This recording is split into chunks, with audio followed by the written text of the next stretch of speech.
nosso Senhor e Salvador Jesus Cristo esteja com todos.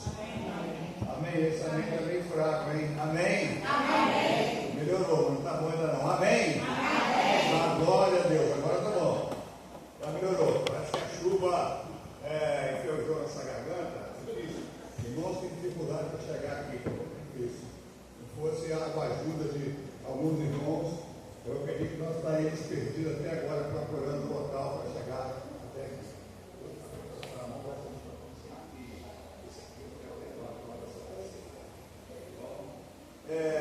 Meus queridos irmãos, que alegria estar aqui. E a chuva não nos atrapalha. Ninguém quer de açúcar, a chuva não nos atrapalha. Nós não somos feitos de açúcar, nós somos feitos de corpo, alma e espírito. Nós somos uma tricotomia, somos filhos do Deus Altíssimo, e aqui estamos para glorificar o seu nome, para prestar este culto de adoração e louvor, que somente Deus é merecedor. Eu não conversei nada sobre a liturgia com o pastor Nilson, mas ele falou o texto que eu vou pregar antes. É sinal de que Deus, esse texto eu escolhi para pregar hoje há 2 semanas atrás. Então o Espírito Santo já estava trabalhando, e na hora que ele veio aqui para o louvor, a primeira coisa que ele disse: no mundo tereis aflições, mas tem de bom ânimo, vencer o mundo. Esse é o tema que Deus colocou no meu coração para pregar nesta noite. Aleluia. Louvado seja Deus, porque Deus está conduzindo este culto. Este culto não está sendo conduzido por homens. Nós, pastores, somos meramente instrumentos nas mãos de Deus para falar ao seu povo, para ensinar o seu povo e para aprender também. Por isso glorificamos ao Senhor dessa maneira. Então o nosso escola dominical foi sobre o Evangelho de São João. E nós vamos ler também aqui no Evangelho de São João, capítulo 16, versículo 33. Evangelho segundo escreveu João, capítulo 16, versículo 33. E eu quero repetir com toda a igreja. Vamos ler juntos? Está projetado lá, inclusive. Vamos ver. Quem quiser abrir a Bíblia pode olhar no telão. Vamos ver? Estas coisas vos tenho dito para que tenhais paz em mim. No mundo passais por aflições, mas tem bom ânimo, eu venci o mundo. Vamos ler mais uma vez? Estas coisas tenhais paz em mim. No mundo passais por aflições, mas tem bom ânimo, eu venci o mundo. Glória a Deus. Meus irmãos e minhas irmãs, a palavra paz é uma palavra tão pequena, são 3 letras, paz. Em hebraico seria shalom. Eles reúnem, os judeus, quando se encontram, eles falam shalom. É um povo que diz paz, paz, quando não tem paz, está sempre em guerra, está sempre em lutas, está sempre em conflitos. Mas nós falamos a paz do Senhor na nossa saudação, quando cumprimentamos os irmãos. Não é uma mera formalidade. Nós, quando falamos a paz do Senhor, nós temos que realmente sentir no nosso coração que a paz do Senhor seja com você, meu irmão, seja com você, minha irmã. Alguns irmãos também saúdam com a saudação de Paulo. Graça e paz, irmãos, também é válido. Meus irmãos, até alguns tempos atrás, a igreja presbiteriana do Brasil não tinha hábito de saudar com a paz do Senhor. Não é verdade? Você se lembra dessa época? Eu me lembro. Se não lembra, eu me lembro. Mas, de alguns tempos para cá, a igreja começou a saudar com a paz do Senhor. E é uma coisa que eu sempre debati desde adolescente. Desde a minha época de seminarista, eu debatia.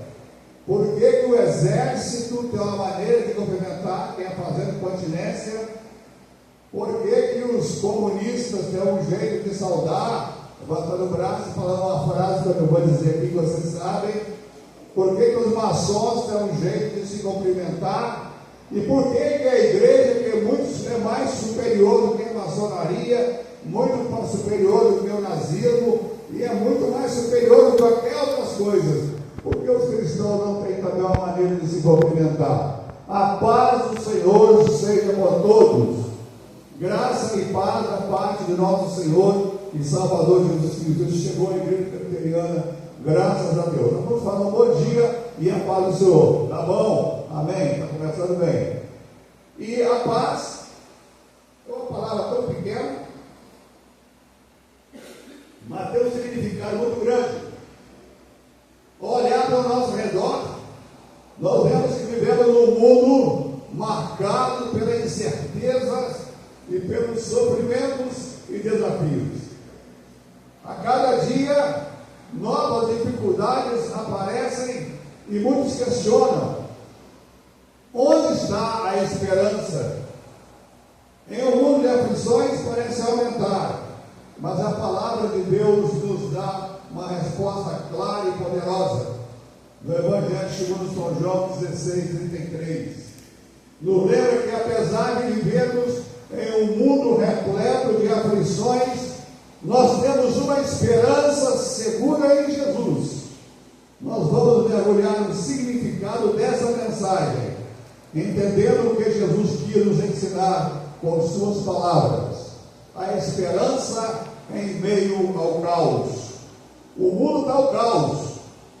Desamor, violência, falta de respeito às pessoas idosas, às crianças, aos mais velhos, falta de dignidade, o mundo em caos, e dá uma esperança. Em primeiro lugar, João 16:33, a primeira parte diz: o mundo cheio de aflições. Vamos primeiro olhar para a primeira parte, no versículo. Jesus aqui está sendo muito claro. Jesus não escondeu de ninguém. Ele não prometeu uma vida fácil, conforme falando na escola bíblica dominical. Não prometeu uma vida sem problemas, mas prometeu uma vida com problemas. Aquele que quiser vir após mim, toma a tua cruz e siga-me. O caminho é árduo, mas o final é glorioso. Se na caminhada nós marcamos e ferimos nossos pés nas pedras e nos espinhos do caminho, lá no final, na eternidade, teremos um gozo de glória perpetuamente, eternamente, na glória eterna, pelos séculos dos séculos. Glória que nunca terá fim. Amém? Amém. Glória a Deus por isso. De fato, Jesus está dizendo que as aflições do mundo são inevitáveis. Nós vivemos no mundo, temos aflições. Eu acho que não tem ninguém aqui, a começar por mim, que não tem aflição na vida, que não tem problema. Todos nós temos problema. Se formos conversar com uma pessoa, às vezes conversamos com alguém achando que essa pessoa é tão maravilhosa, não tem problema. Essa pessoa é uma pessoa muito tranquila.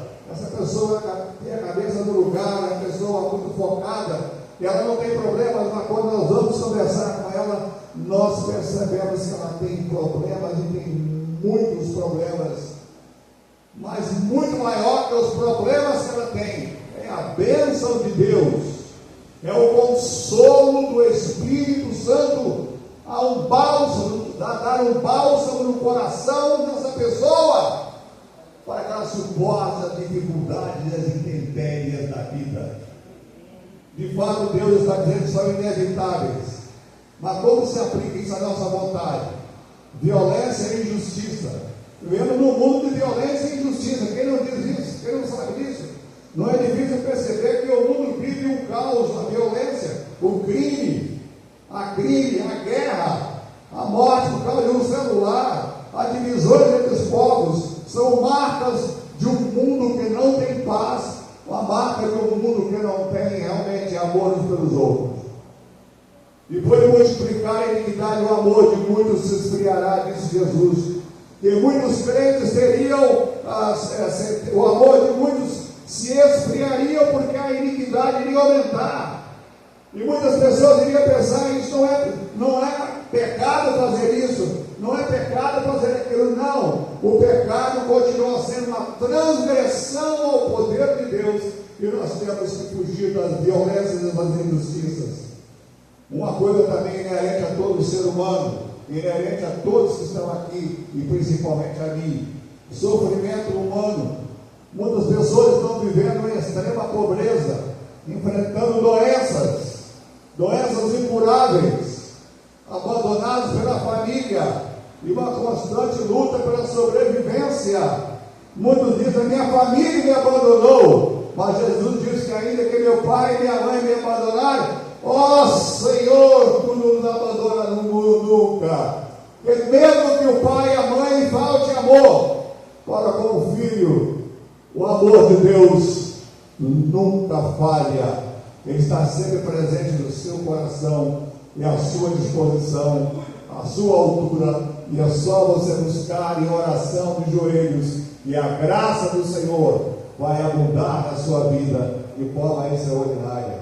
Mas também nós vivemos num mundo de crise moral e espiritual. A sociedade que nós vivemos está perdendo os seus valores. Os relacionamentos humanos estão sendo fragilizados, e há uma crescente busca por algo que preenche o vazio existencial, mas que não encontra verdadeira satisfação. Eu estava conversando com uma pessoa, um psiquiatra, vou logo falar. Ele me disse o seguinte: que 80% das pessoas no mundo de hoje sofrem de depressão. Depressão é uma doença do século. 80%. E os consultórios de psiquiatria estão lotados, de psicanálise, de psicologia. É a doença do século. São pessoas que têm depressão e a moral, os princípios morais estão lá embaixo. São pessoas que às vezes não procuram nem o médico, mas têm depressão, têm momentos de choro, têm momentos de lágrimas. E isso não é inerente de pessoa pobre como nós, não. São pessoas ricas também, pessoas que têm dinheiro, pessoas que lembram daquela atriz na década de 50, você não era nascido, sou eu aqui que já era. 1950, acho que foi 60, aquela atriz Marilyn Monroe, que era uma atriz famosa no mundo inteiro, que tinha tanto dinheiro, que tinha tanta fama, que tinha tanta beleza, e veio suicidar-se por falta de paz no coração. Então Jesus vai dizer o seguinte: deixe-vos a paz, a minha paz vos dou, não vos dou como o mundo dá, não se turbe o vosso coração, nem se atemorize. Essas coisas eu digo para que tenhais paz em mim. Jesus vai nos dizer que teremos aflições. Ele nos fala lembrar da realidade do mundo, desse mundo corrompido que nós vivemos. Jesus sabe do sofrimento humano e conhece a dor de cada um de nós. O que passa no coração de cada irmão não é desconhecido de Jesus. Aliás, digo mais ainda, antes que a dor chegue até você, o Senhor já sabe, Deus já conhece a sua dor, Deus sabe onde vai doer em você. O Salmo 139 é muito explícito em dizer que ainda a palavra não me chegou à língua, e tu, Senhor, já sabe de todas.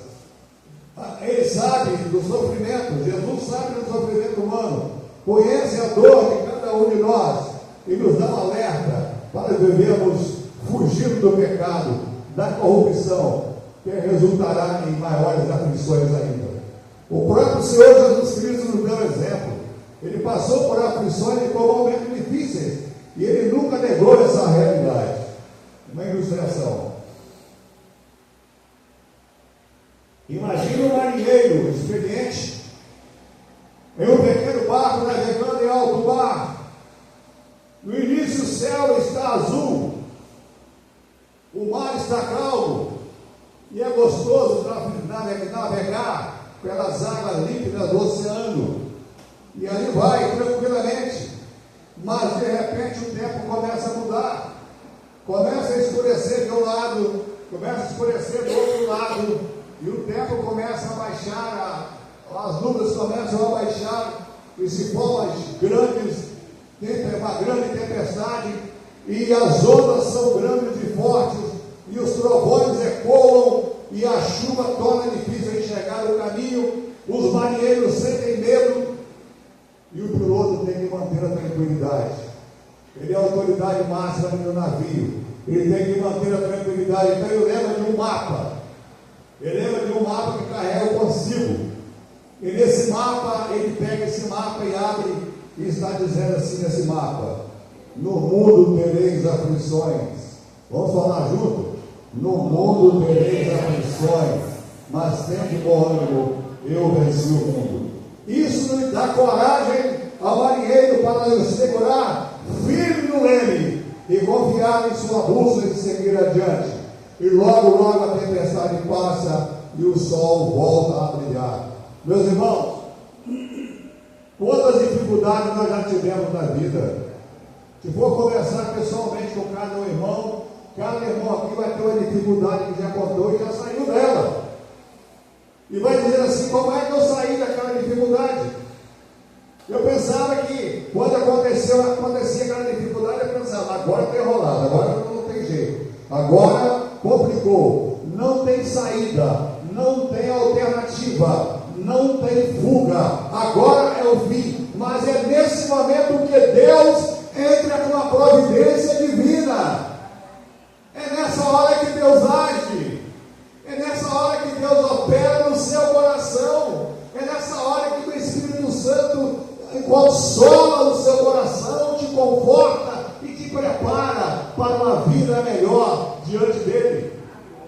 Isso me dá coragem. Assim como o marinheiro enfrentou a tempestade, todos nós passamos por momentos difíceis na nossa vida, doenças, perdas, injustiças, mas Deus nos ensina, Jesus nos ensina que mesmo em meio às grandes aflições e às dificuldades, podemos ter paz, porque Ele venceu o mundo e está conosco na tempestade.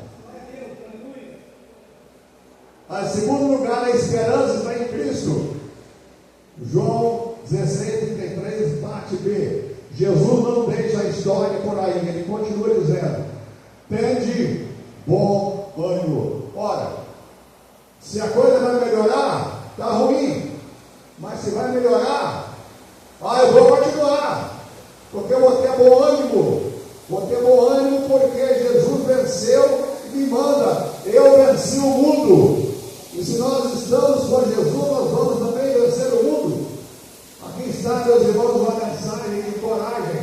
Embora o mundo esteja cheio de aflições, a boa notícia é que Jesus venceu o mundo. E vamos entender isso porque melhor do que isso significa. A vitória de Cristo sobre o pecado e a morte.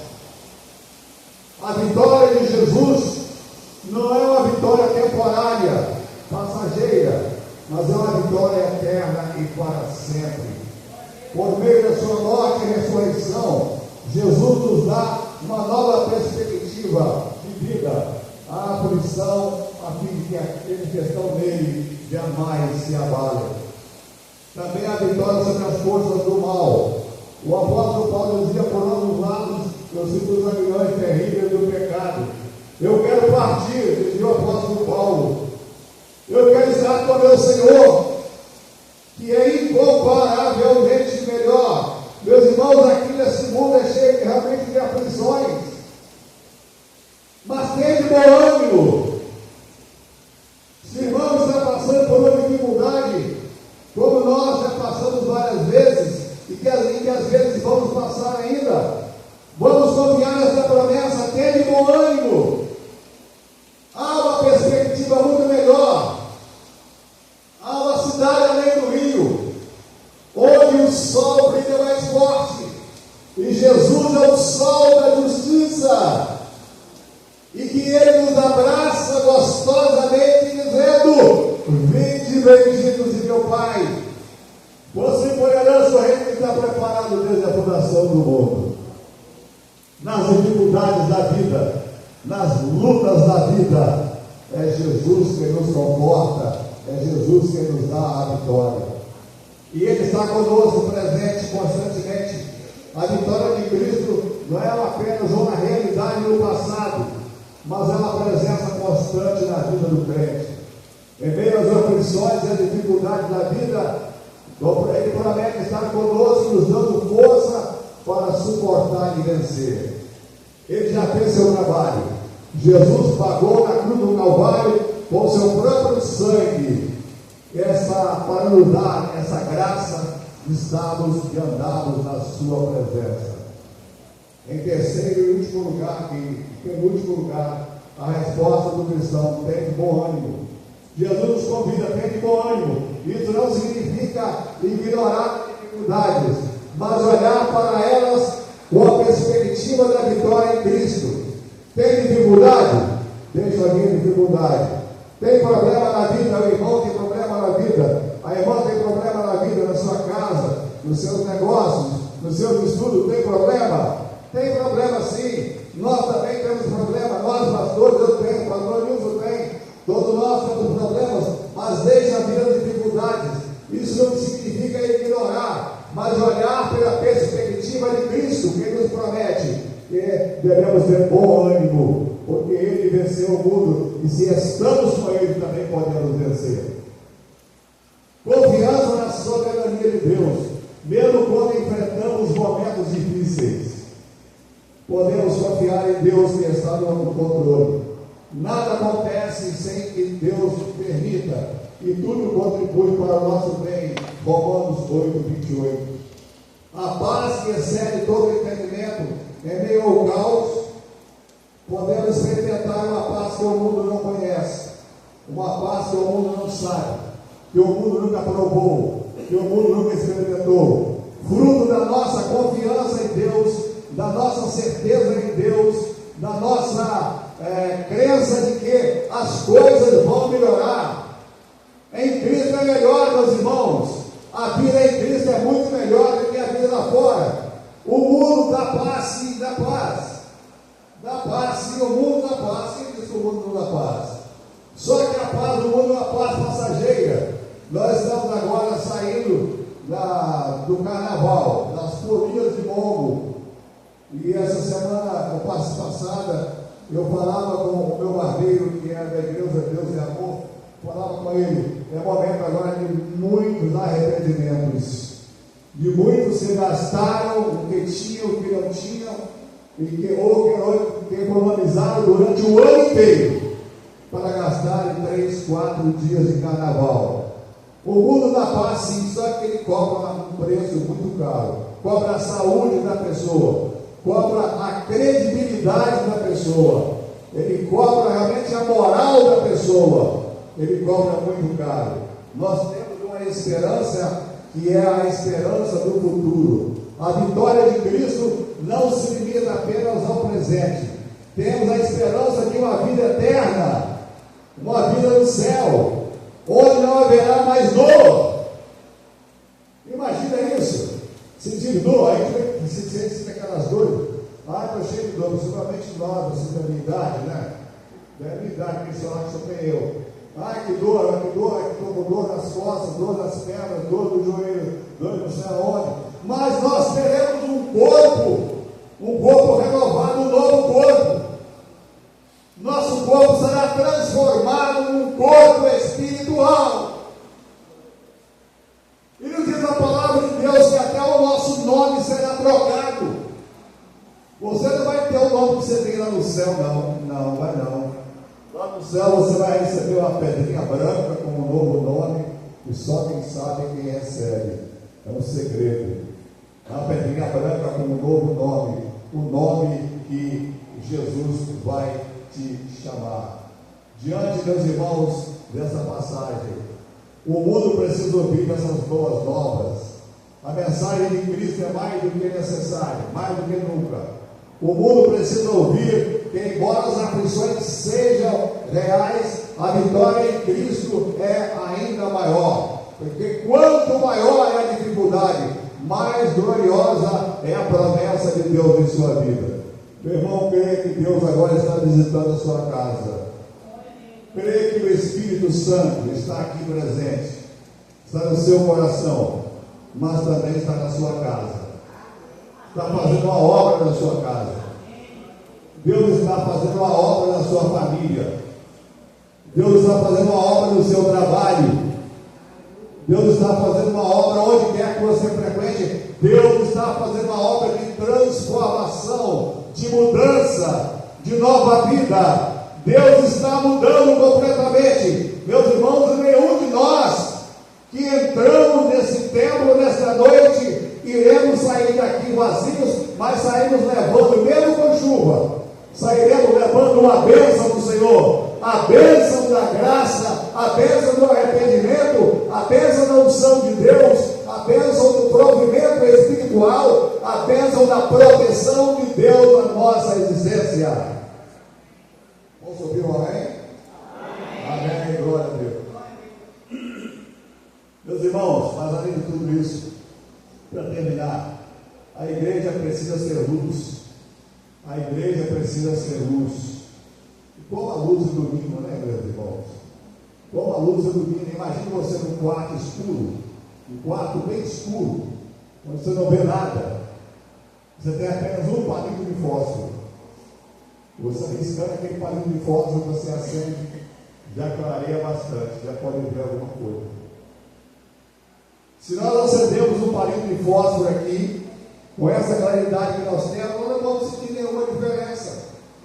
Mas na escuridão, quando há falta de luz, nesse momento, qualquer luzinha, ela aparece, ela se torna maior, ela se agiganta, nós podemos ver ao redor, nós precisamos ser luz. Se você, meu irmão e minha irmã, é um seguidor de Cristo, e é chamado para refletir a esperança e a paz de Deus no meio do mundo angustiado, através das nossas ações, nossas palavras de amor, e nós devemos apontar para Cristo como única solução para os problemas deste mundo. Como falei, os consultórios estão cheios de doentes da alma, doentes do corpo, doenças, dificuldades, doenças de vários tipos, mas a única solução chama-se Jesus Cristo. O dia que o homem colocar Jesus em primeiro plano, que ele colocar, não, Jesus em primeiro lugar na minha vida, tudo pode acontecer, mas você não pode perder o foco em Jesus. Ele é eternamente o Deus com quem você deve se agarrar e abraçar e segurar, porque sem Ele nós não podemos viver. Jesus é a nossa esperança, Ele é a nossa graça, Ele é a nossa vida, Ele é o amor perfeito, é aquele que se descai e morreu em nosso lugar. Ele é o amor por excelência e Ele te ama. E Ele te ama muito mais do que você pode imaginar. Você pode falar, eu amo muito bem o meu filho, eu amo a minha filha, eu amo meu marido, eu amo a minha esposa, mas o amor que Jesus tem por você é infinitamente maior. Você já experimentou esse amor de Jesus na sua vida? Você já experimentou esse amor? A paz de Jesus nos dá vontade de clarear, de falar dessas boas novas para o mundo. Meus amados, o mundo ao nosso redor pode estar um caos, mas em Cristo nós temos uma coisa, nós temos a certeza da vitória. O mundo pode estar em caos, o mundo pode estar caindo em pedaços, mas o cristão está ali, firme e forte, como aquele jovem que foi jogado na fornalha, aqueles jovens que foram jogados na fornalha, aqueles jovens que foram jogados na fornalha de fogo ardente. Deus não o livrou da fornalha, mas o livrou da fornalha, e eles estavam lá passeando lá na fornalha, e o fogo lá queimando, e eles passeando no meio da fornalha, e o rei se aproximou e disse: nós não jogamos três, não foram três jogados lá na fornalha, como eu vejo um quarto caminhando, e o quarto que aparece no filho dos deuses. Sabe por quê? E no meio da aflição você não pode ver, mas Jesus está com você. No meio da aflição você não pode enxergar com os olhos carnais, mas Jesus está com você. A caminho de Emaús, Jesus estava passando, caminhando com os discípulos preocupados, falando, e Jesus se aproximou deles, começou a conversar, e eles disseram: serás tu o único em Israel que não sabe? Nós esperávamos que Jesus, o varão profeta, fosse aquele que fosse resgatar Israel, mas hoje faz 3 dias que ele morreu e não ressuscitou ainda. Jesus disse: honesto de coração para saber tudo que Deus disse, tudo que o Senhor falou. Como passava à frente da aldeia, eles falaram uma frase de hospedagem, que era muito comum no Oriente Médio: entra conosco, é tarde, o dia se declina, vai ficar noite, vai ficar perigoso, entre e fique conosco. E sem conhecer, hospedaram Jesus. E chegando lá, sentaram-se à mesa. E Jesus, então, na hora que Jesus foi partir o pão, eles reconheceram que era Jesus. Naquela hora, Jesus desapareceu. E um olhava para um olhava para o outro e disse: por acaso não nos ardia o coração quando ele nos falava? Quando Jesus fala, o nosso coração arde. Quando Jesus fala, o nosso coração pulsa diferente. Quando Jesus fala, o nosso coração bate diferente. Porque o sangue de Jesus nos purifica e nos redime e nos transforma e nos dá uma nova vida e nos dá vitória. Jesus desapareceu e eles ficaram falando: não ardia o coração. Jesus, meus irmãos, estava ao lado deles e eles não conheceram a Jesus. Meu irmão, eu não sei qual é o seu problema. O seu problema, eu sei dos meus, que são muitos. Acredito que todos aqui têm problema. Se alguém não tiver problema, fala para mim lá fora. Eu queria conhecer e dar um abraço. Pastor, eu não tenho nenhum problema na minha vida. Material não. Espiritualmente nós não sublimamos o problema. Mas o problema material, eu não tenho nenhum problema material. Mas glória a Deus, é o único. Eu conheço. Eu não conheço ninguém. Todos nós temos problemas. Na hora que os problemas aparecerem, lembremos de que as aflições podem vir, mas o amor de Deus é maior. Saiba que em Cristo há uma esperança. Ele já venceu o mundo, e essa vitória pode ser sua também, se você entregar totalmente a sua vida a Ele. Pode ser que você seja cristão, pode ser que você seja até membro da igreja, mas pode ser que você esteja passando por um momento difícil, uma dificuldade qualquer, uma descrença qualquer, uma dúvida sobre a palavra de Deus. Tenha bom ânimo, a vitória de Jesus é certa, a vitória dele é eterna. Vamos orar nesse momento? Vamos ficar de pé? Fiquemos de pé e vamos orar. Vamos orar.